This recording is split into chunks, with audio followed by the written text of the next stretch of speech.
pracaya ora bakal cilaka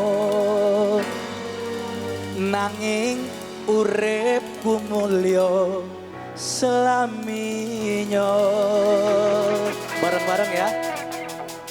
Atiku ayam tentrem, atiku rasa seneng, saben dino kula nggih gandol apa?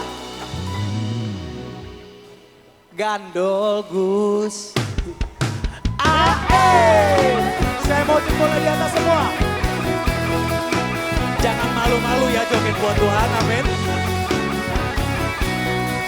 Kita sama-sama mau angkat pujian ini. Gandol Gusti.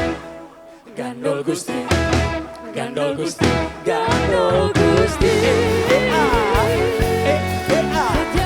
Setiap hari. Setiap malam. Gandol Gusti. Sekali lagi.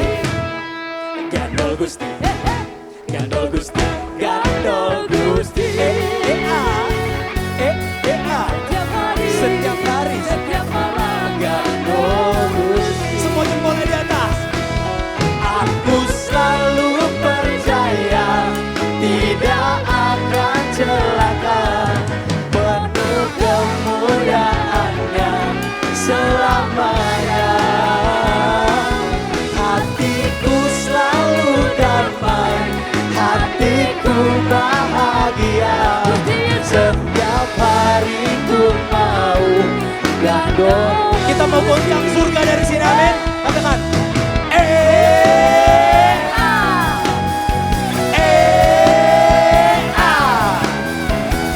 Haleluya.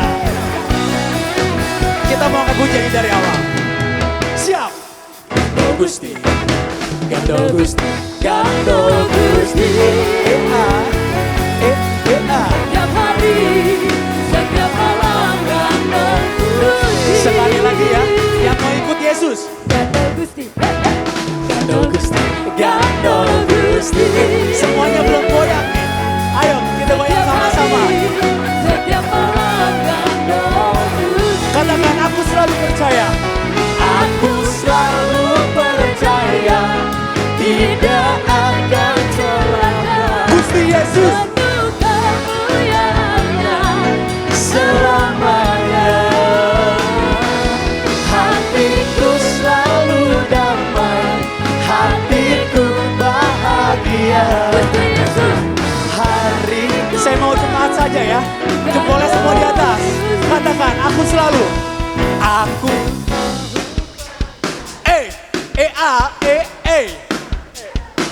Gusti Yesus. Bareng-bareng semuanya. Hatiku selalu damai, hatiku bahagia. Gusti Yesus. Dan ku mau gandol Gusti. Masih lanjut ya. Masih kuat joget buat Tuhan. Amin. Yang kuat katakan haleluya. Come on, kekasih-kekasihnya Tuhan Yesus. Kita mau joget lebih lagi, amin. Katakan. Yesus kekasih jiwaku, sungguh ku percaya padamu, karena kasih-Mu padaku, Kau tebus dosaku. Dari mana Bapak Ibu Saudara? Dari terbitnya matahari dan sampai terbenamnya, kuangkat lagu pujian, tinggikan nama. Ayo tangannya di atas. Dengan Ku puji dengan kecapi. Oh, ku bernyanyi haleluya. Sekali lagi.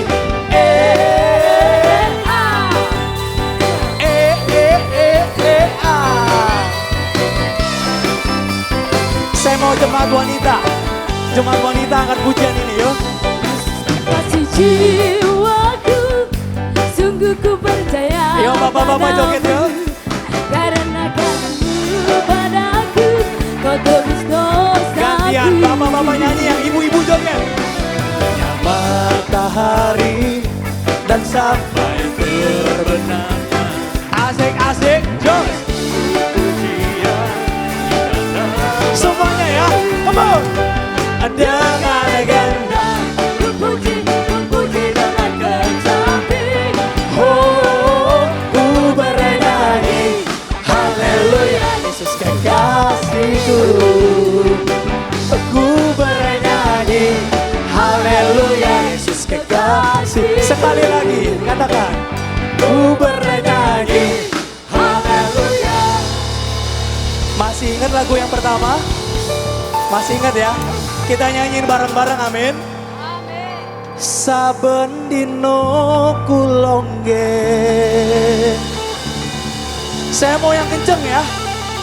Gandol.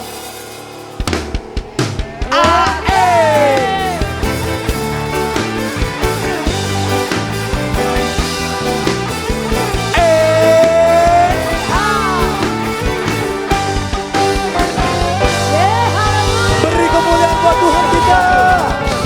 Haleluya, haleluya, haleluya. Bapak Ibu dipersilakan duduk kembali dalam hadirat Tuhan.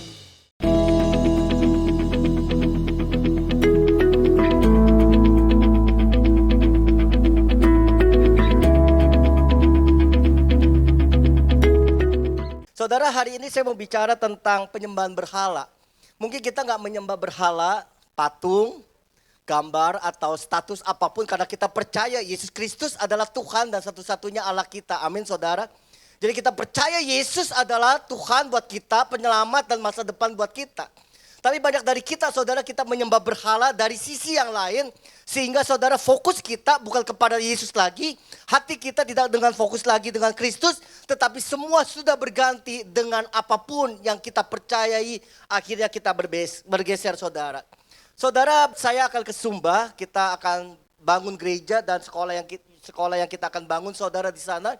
Biasa pelayanan di Sumba, NTT dan Sulawesi khususnya adalah mereka menyembah berhala, yaitu suku animisme. Mereka bisa menyembah batu yang sangat besar karena batu itu aneh besar, mereka menyembah. Mereka menyembah pohon yang begitu besar ratusan tahun mereka sembah karena Tuhan ada di pohon itu dan bisa mengatur kehidupan mereka dan bisa memberikan rezeki buat masa depan mereka. Sehingga kalau pelayanan kami dari Jakarta menuju ke sana ke pedalaman, biasa kepala adat, dukun akan memukul gong gitu ya. Artinya mereka sedang membuat upacara menyantet kami saudara. Sehingga saudara setiap gong yang dipukulkan, harusnya santet itu ketemu kami, saudara menjatuhkan kami. Tetapi kuasa darah Kristus selalu melindungi kami. Setiap gong yang dipukulkan, satu jiwa bertobat terima Yesus. Setiap gong dipukulkan dan berkali-kali dari 5 kakak yang mengenal Kristus, sekarang sudah di atas 50 kakak menerima Yesus. Bahkan dukunnya waktu santet kami mereka berputar balik. Kita tepuk tangan buat Tuhan. Santet itu tidak pernah kena ke kami, malah kena ke keluarganya. Dan hari ini dukun-dukun di sana menjadi koordinator di gereja kami. Dahsyat ya Tuhan ya. Itu penyembahan berhala, akhirnya mereka mempercayai bahwa Tuhannya orang Kristen dahsyat luar biasa. Dan sangat powerful saudara. Tapi hari ini kita mau belajar apa itu penyembahan berhala. Orang-orang kota, orang-orang Jakarta, saudara dan saya yang sibuk di tengah kota ini saudara. Tapi sebelumnya kita buka Keluaran 20 ayat 3 sampai ke 5. Keluaran 20 ayat ke-3 sampai ke-5. Boleh dibukakan? Mari kita baca bersama-sama. Jangan ada padamu Allah lain di hadapanku. Mari baca 1, 2, 3. Jangan membuat bagimu patung yang menyerupai yang ada di langit di atas, atau yang di bawah di bumi, atau yang ada di dalam air di bawah bumi. Jangan sujud menyembah kepadanya atau beribadah kepadanya, sebab aku Tuhan Allah dan Allah yang cemburu, yang membalaskan kesalahan bapa kepada anak-anaknya, kepada keturunan yang ketiga keempat dari orang-orang yang membenci aku. Saudara, firman Tuhan ini diberikan waktu Musa, waktu membawa bangsa Israel yang bebal, tekuk dan sangat keras kepala. Musa dipanggil ke Gunung Sinai dan Tuhan Allah Abraham, Ishak, Yakub memberikan 10 perintah. Yang pertama kali dibuat adalah jangan menyembah Allah dalam bentuk apapun karena aku tidak ada di sana. Kebebalan bangsa Israel ketika dia melihat kedahsyatan Tuhan, melihat kehebatan Tuhan, kuasa Tuhan, mereka tetap mengumpulkan emas, perak, tembaga untuk menjadikan dewa yang baru dalam bentuk binatang yang baru mereka puja. Mereka menyembah berhala karena hati mereka tidak percaya lagi ada Kristus, tidak percaya lagi mata mereka, hati mereka sudah berpaling kepada dewa-dewa penyembahan yang ada. Saudara, berhala manusia zaman sekarang, saudara dan saya, ada 5 yang kita mau pelajari. Pertama, validasi, pengakuan dan penghormatan yang berlebihan. Yang kedua, uang adalah segalanya. Yang ketiga, sosial media. Teknologi adalah segalanya. Hobi melebihi dari Tuhan. Family sampai tidak terurus. Mari kita belajar nomor 1. Pengakuan validasi. Apa itu saudara? Ada orang pengen sangat dihargai, dihormati. Di berbagai organisasi, persekutuan doa, organisasi sekolah, kampus, RT, RW. Bahkan dia ke gereja. Hanya cuma satu, dibilang kamu hebat, kamu luar biasa. Orang-orang seperti ini akan mengerjakan apa saja, pagi jadi malam, malam jadi pagi, hanya untuk satu tujuan, dipuji dan dihormati. Makanya saudara banyak sekali ibu rumah tangga, wanita yang begitu dominan, diangkat jadi manajer, diangkat jadi direktur. Kenapa? Karena tidak dihormati suaminya, karena suaminya kasar dan tidak pernah memuji. Ada seorang wanita general manager usia 45 sampai 50 tahun. Dia bisa tidur bareng cleaning service-nya dan dia mengadakan tidur bersama di pantry seminggu sekali. Waktu di konseling, kenapa kamu tidur dengan cleaning service? Apakah cleaning service itu punya uang yang banyak? Enggak. Apakah wajahnya lebih tampan dari suamimu? Enggak. Jadi apa? Cleaning service yang saya tiduri karena dia lemah lembut. Dia bisa mengerti perasaan saya dibanding pasangan saya, dibanding mertua saya, dibanding anak-anak saya. Cleaning service lebih lemah lembut. Padahal tidak punya apa-apa. Kenapa? Butuh diakui. Ada anak muda, wanita cantik sekali, umur ya 17 tahun, seksi, tinggi 172, cantik luar biasa. Dia bisa pergi ke pasar, lalu orang-orang pasar, bapak-bapak, Pak, ntar malam kita tidur bersama. Itu bapak seperti dapat surprise, saudara, seperti dapat 1 miliar dalam hidupnya dan diajak tidur. Dan orang-orang pasar 5-6 orang diajak tidur. Waktu ditanya dan dikonseling kenapa?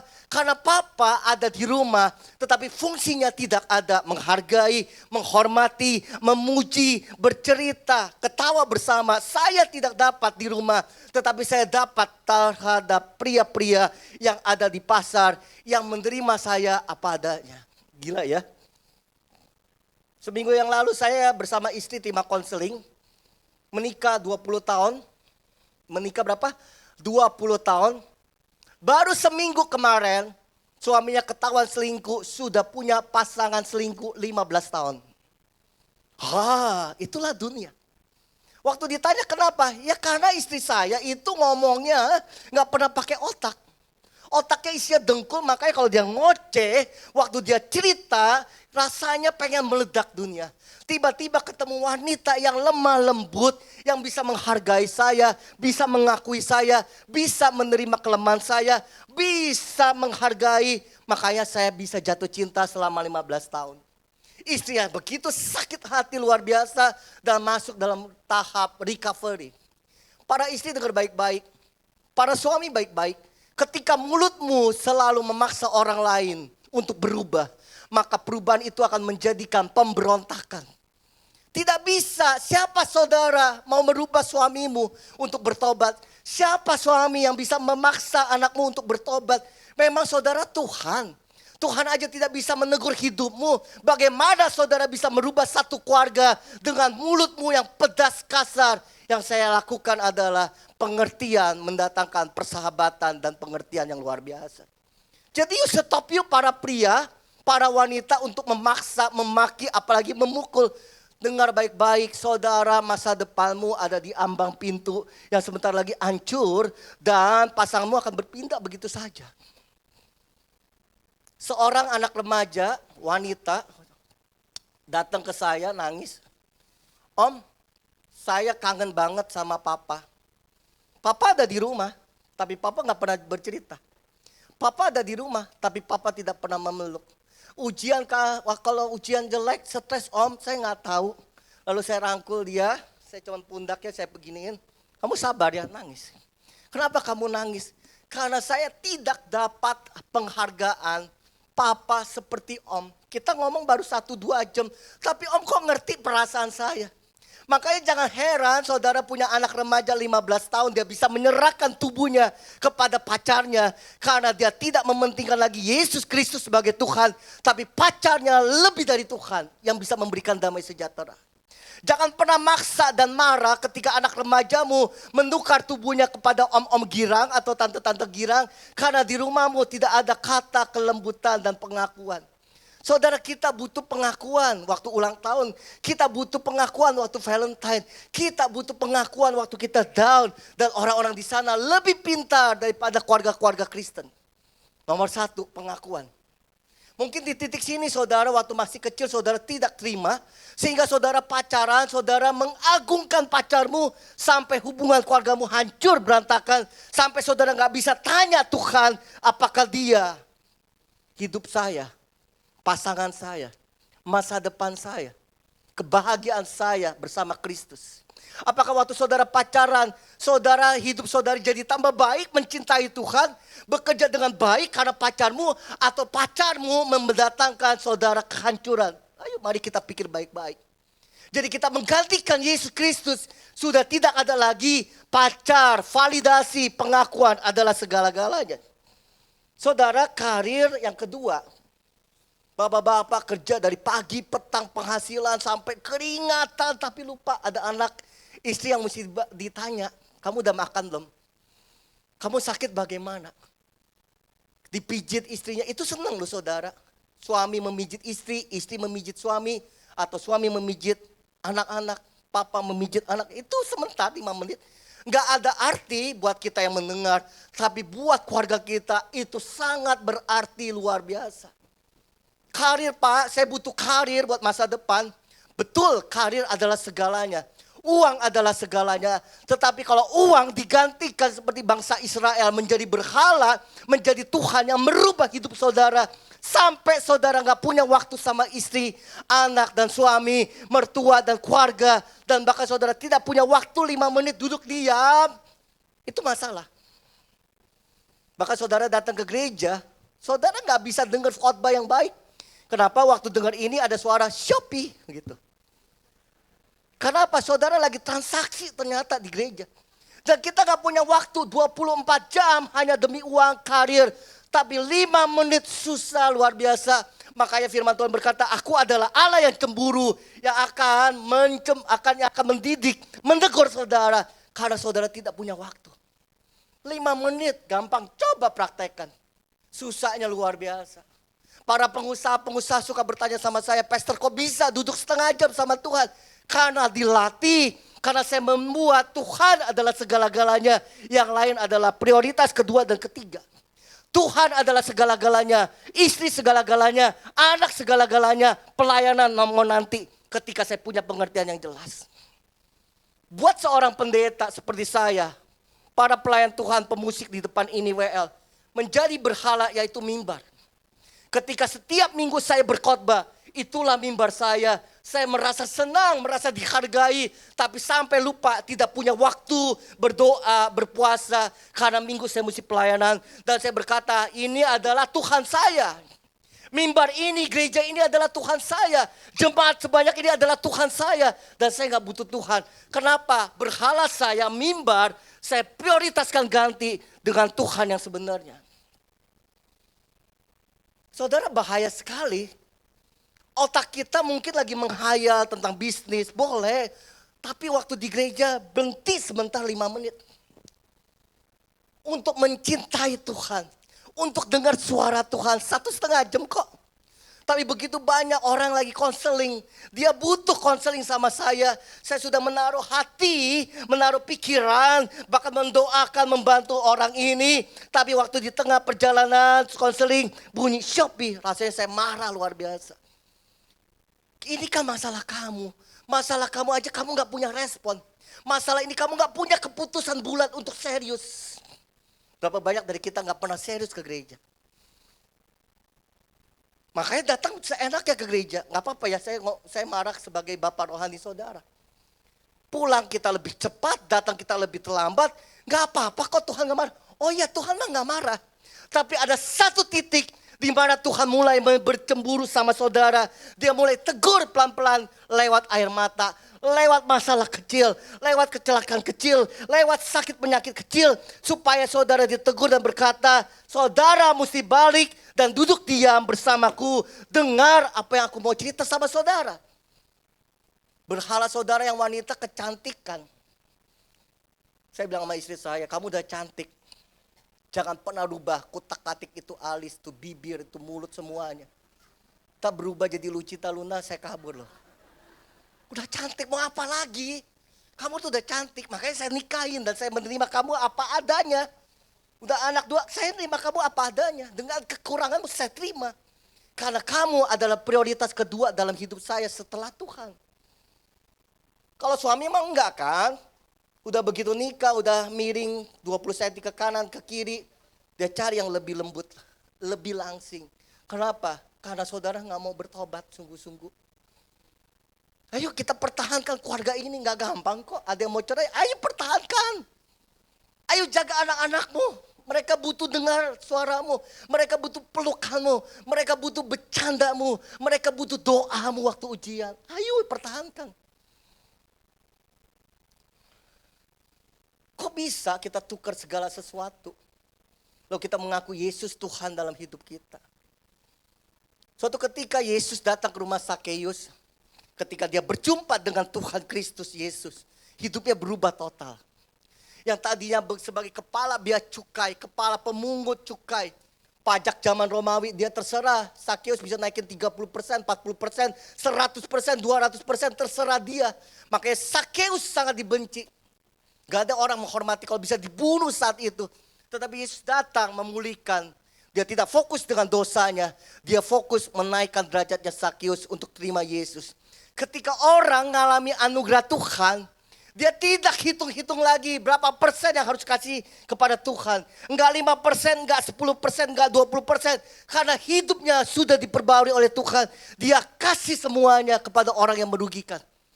Ketika kita dijamah Tuhan, kita enggak hitung lagi 10%. Kita gak marah-marah, kita gak naikkan sosial media, gereja udah kaya, pendeta udah kaya.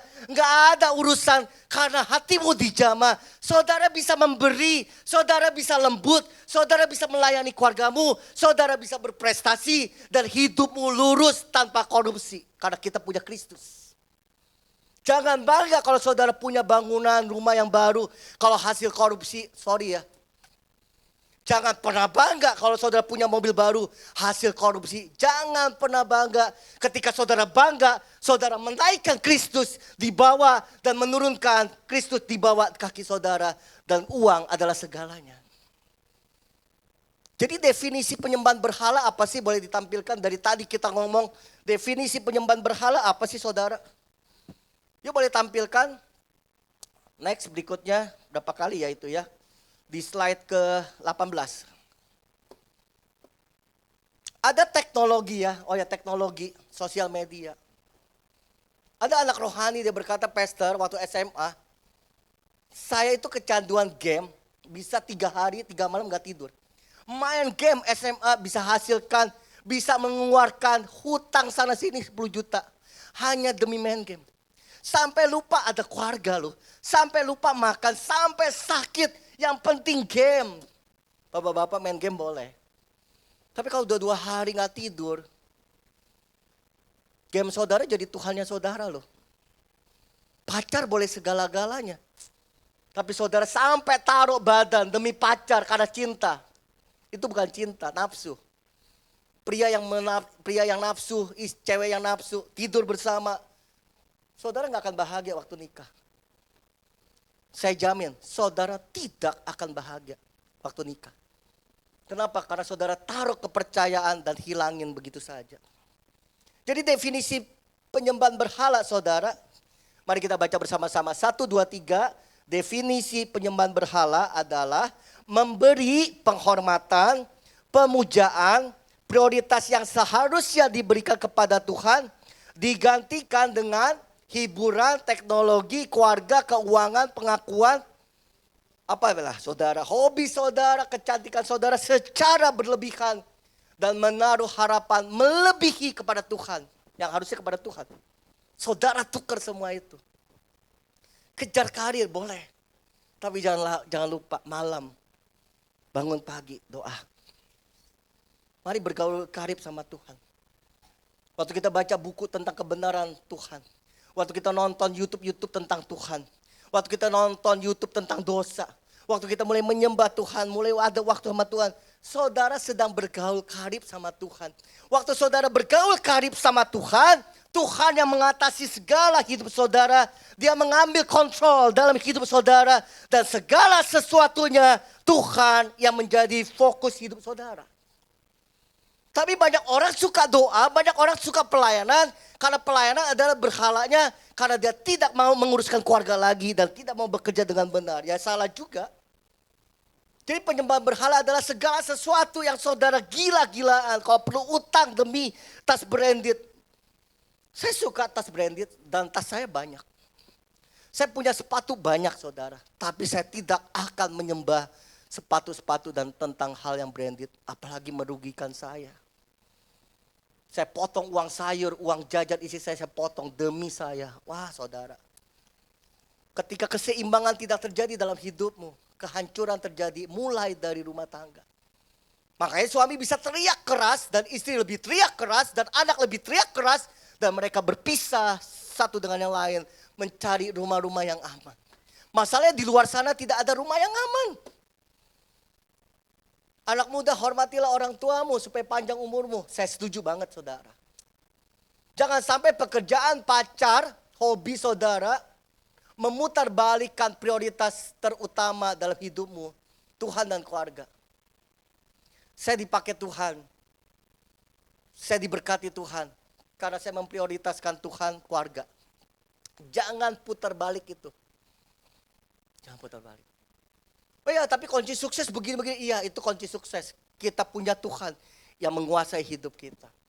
Kolose 3 ayat ke-5 berkata, karena itu matikanlah dalam dirimu segala sesuatu yang duniawi, yaitu percabulan, kenajisan, hawa nafsu, nafsu jahat, dan juga keserakaan yang sama dengan penyembahan berhala.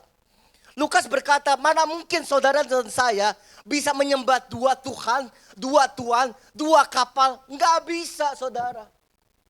Ketika saudara menyembah Tuhan yang di sana, Tuhan yang di sini saudara harus tinggalkan. Ketika saudara menyembah Tuhan, perusahaan yang di sini, Tuhan yang di sini saudara harus tinggalkan. Kalau saudara memilih pasanganmu, istrimu di sini, saudara tidak bisa memilih pasangan yang lain lagi. Udah komitmen loh saudara. Perhatikan janji nikah saudara. Saudara berjanji di hadapan Tuhan. Satu-satunya langsung berjanji. Makanya orang yang mau cerai saya berkata dengar baik-baik. Saya gak izinkan kalian cerai. Karena perjanjian pertama kamu udah buat bersama pasanganmu dan Tuhan. Gimana kamu berjanji sama Tuhan. Kamu membatalkan dan kamu selingkuh. Tidur dengan orang lain. Dan saudara minta berkat atas pernikahan saudara. Gak masuk akal kan? Dua tuan jangan minta berkat. Dua pasangan jangan minta berkat. Dua motivasi yang salah jangan pernah minta berkat. Semakin kita fokus kepada berhala buatan kita. Berhala yang kita buat hobi, keuangan, karir, masa depan. Kita pengen kuasai keluarga kita. Supaya keluarga kita baik-baik saja. Siapa yang bisa menguasai keluargamu? Khususnya para ibu menganggap anak itu anak saya. Nanti jatuh, nanti kepleset, nanti takut. Memang siapa saudara? Memang saudara Tuhan. Saudara gak bisa menjamin anakmu punya masa depan kalau Tuhan tidak memberikan jaminan itu kepada anakmu sendiri. Saya punya anak, saya tidak pernah paksa dia untuk melakukan apa yang menjadi kesenangan saya. Biar dia bertemu sama Tuhan. Kasih lihat anakmu, papa takut sama Tuhan, mama cinta sama Tuhan, papa mama gak berantem lagi karena Tuhan Kristus ada dalam hidup saya. Jangan pulang gereja berantem soal mau makan di mana. Makan aja berantem, udah kayak resep dokter seminggu sekali berantem. Pakai baju aja berantem, parkiran aja berantem. Ini keluarga apa sih? Ngerti ya saudara yang pulang. Pesen dong, pilih dong. Udah pecel lele. Masa begitu acara pecel lele? Tadi tanya. Dijawab pecel lele gado-gado. Gado-gado mah depan rumah aja. Berantem sih itu. Dan setiap bulan suami istri berantem cuman uang doang. Uang sayur gak cukup. Ini kalau udah berapa tahun ya 30. Tiap 30 tahun yang diberantemin apa? Ya udah uang sayur. Saudara itu ininya gak jalan ya. Gak pernah duduk bareng-bareng ya. Gak pernah bersama-sama. Ya kalau bersama-sama nanti malam tapi gak pernah bicara. Kita ngobrol dong saudara.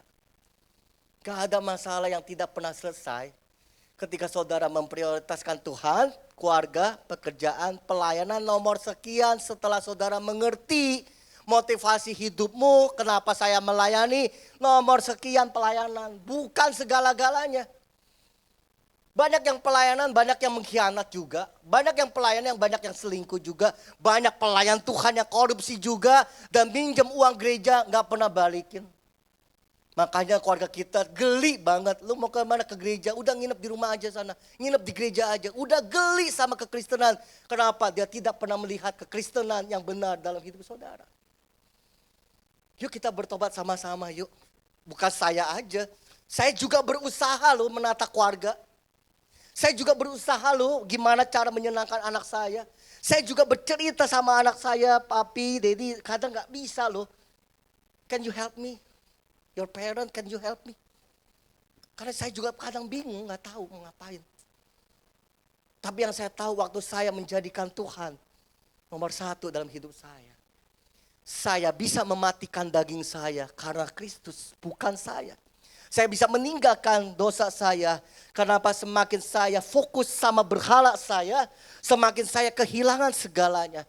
Semakin kita pengen diakui, dipuji, dihormati di luar sana. Padahal kita lupa Yesus sudah menghargai saudara tanpa syarat apapun. Dia sudah sayang sama saudara. Udah, titik udah. Gak ada koma lagi. Dia sudah sayang, dia berkati saudara, dia jagai saudara. Sudah titik saudara. Semakin kita fokus sama kasih Kristus, bukan dosa kita lagi. Semakin kita menyenangkan Kristus, pelan-pelan kita meninggalkan dosa tanpa kita sadari. Karena kita memandang Kristus salibnya dan salibnya menguasai hidup kita. Yuk kita fokus sama Tuhan. Berat saudara 2025 berat. Pasti. Hanya orang yang mau bersama Tuhan. Duduk diam setiap hari. Yang melayani ambil waktu doa puasa. Disiplinkan diri nih doa puasa. Untuk apa sih? Mengerti rencana Tuhan yang sebenarnya kita tidak ngerti. Saya udah doa puasa tapi keuangan morat-marit. Saya sudah doa puasa tapi sakit. Saya sudah doa puasa tapi begini. Makanya kita mesti doa puasa mendengar suara Tuhan dalam rencana Tuhan yang tidak kita mengerti. Kan gak janji doa puasa badai hilang. Badai tetap ada tapi saudara di atas badai. Masalah tetap banyak. Banyak masalah. Makanya kita disiplinkan rohani. Kita bisa dengar suara Tuhan. Dan waktu kekacauan terjadi, kita bisa tersenyum karena Tuhan. Mari kita bangkit berdiri Bapak Ibu semua. Biar berkat kasih karunia dari Allah Bapa, penyertaan yang tunggal Yesus Kristus, kami siap dididik, ditegur, biar Tuhan adalah segala-galanya dalam hidup kami. Yang percaya berkata amin. God bless you.